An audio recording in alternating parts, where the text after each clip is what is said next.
It's the evening of November 9, 1989 in East Berlin, and a tired government spokesman is about to make the biggest mistake in modern political history. His name is Günter Schabowski. He's sitting in front of a room full of journalists, holding a piece of paper someone handed him just before he walked in. He hasn't fully read it. He doesn't fully understand it. A reporter asks him a simple question. When do the new travel rules take effect? Schabowski pauses. He shuffles his papers, and then he says three words that no one in that room expects. Immediately, without delay.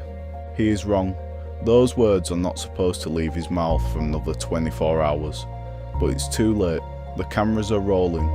The words are already out. By midnight, a wall that has divided the city for 28 years will be gone. Not because an army tore it down, not because a government ordered it removed, because one man, holding a note he barely read, said the wrong sentence at the wrong time. This is the story of how the Berlin Wall really fell. Let's go back to the beginning.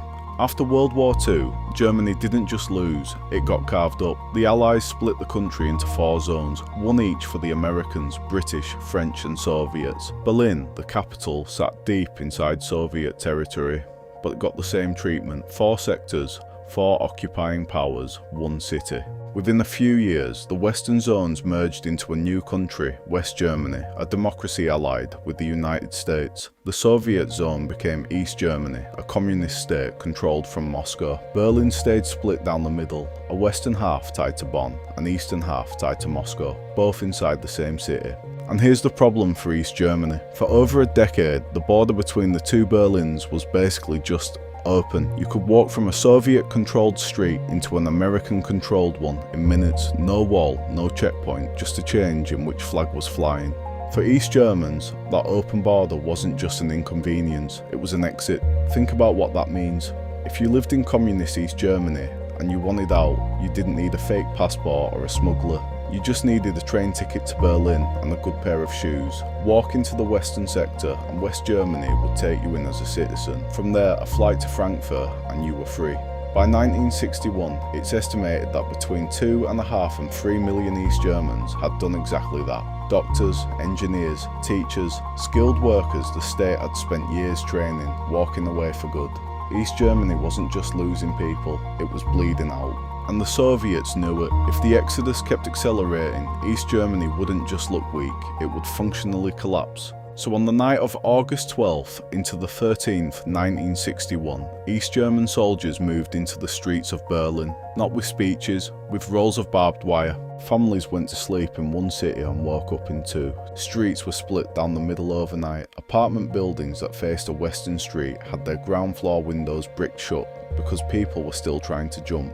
Subway lines that used to cross freely now had entire stations sealed off. Ghost platforms that trains rolled through without stopping, guarded by armed soldiers underground. Within days, the barbed wire became concrete.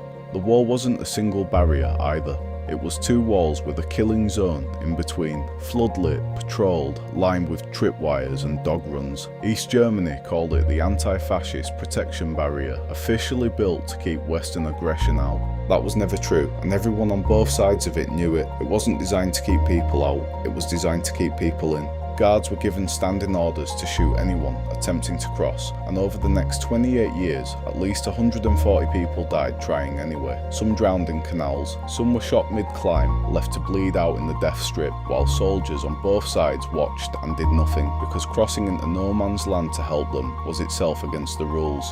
But here's the part that should stop you cold. People kept trying anyway, for almost 3 decades. They dug tunnels under the death strip by hand, sometimes for months, in total silence, so listening posts wouldn't hear the digging. They built homemade hot air balloons out of bed sheets and flew whole families over the wall at night. One man drove a homemade armoured car straight through a checkpoint at full speed. Another swam across a freezing canal in winter, half frozen by the time he reached the other side. For 28 years, that wall stood as the most visible scar of the Cold War. 2 Germanys, 2 ideologies. One divided city, watching itself from across a strip of concrete and floodlights.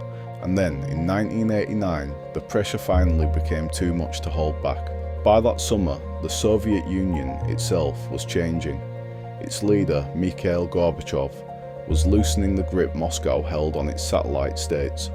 Hungary, sensing the shift, quietly opened its own border with Austria. That one decision changed everything. Suddenly, East Germans on holiday in Hungary didn't have to cross the heavily guarded German border at all. They could simply drive into Austria, then into West Germany, completely legally through a completely different country. Tens of thousands did exactly that, and the ones who couldn't afford the trip took to the streets instead. Every Monday, in the city of Leipzig, protesters gathered by the thousands, then tens of thousands, chanting for change, daring the government to open fire the way it always had.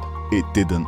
And that hesitation was its own kind of collapse. Once a communist government proves it won't shoot its own citizens, it has already lost. By early November, the East German government was cornered. People were leaving through Hungary and Czechoslovakia in the tens of thousands. Protests were swelling every week. The Politburo scrambled to write new travel regulations, hoping that a controlled, official way to leave the country might relieve the pressure without collapsing the whole system overnight. That draft policy still required paperwork, visas, processing time. It was never meant to be a free-for-all. It was meant to be a slow valve, not an open door. Which brings us back to that press conference. Gunter Schabowski wasn't supposed to be the one announcing this. He'd been handed the note only minutes before walking into the room during a Politburo meeting and told simply to read it out near the end of the briefing. He hadn't been part of the discussions about how it was actually supposed to work. So when Italian journalist Riccardo Ehrman asked him directly when this new rule would take effect, Schabowski had no real answer. He glanced down at his papers. He found nothing that told him a start date. And so he guessed, immediately, without delay. 4 words, live on East German television, watched by millions. Within the hour, West German news channels, which most East Berliners also watched, were reporting that the border was open. Not open on a delay, not open with paperwork, open right now, tonight.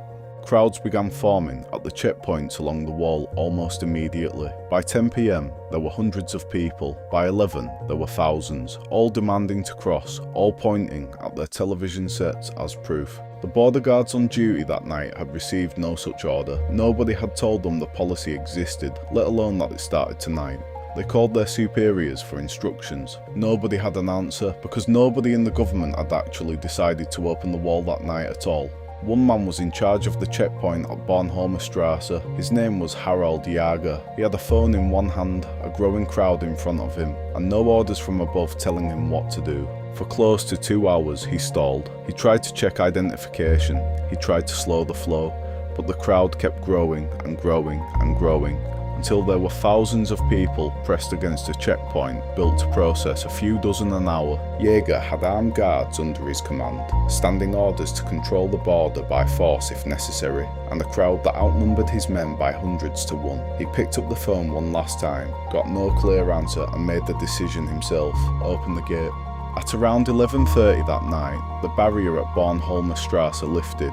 Crowds surged through into West Berlin. Word spread within minutes.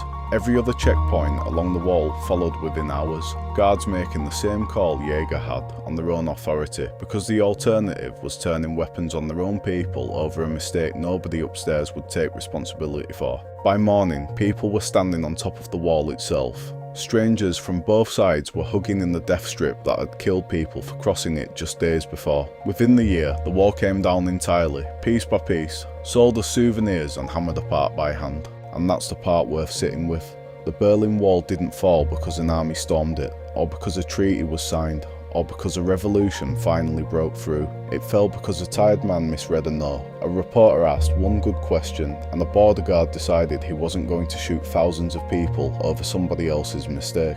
28 years of concrete, barbed wire, and 140 deaths undone in a single sentence spoken slightly too soon. So the next time you read a headline and think that's just politics, that doesn't affect me, remember Bornholmer Strasse on the night of November 9th, 1989. Remember how close the whole thing came to staying exactly as it was, if one man had just said tomorrow instead of immediately. History doesn't always turn on armies and elections. Sometimes it turns on 4 words, said on live television by a man who never meant to say them at all.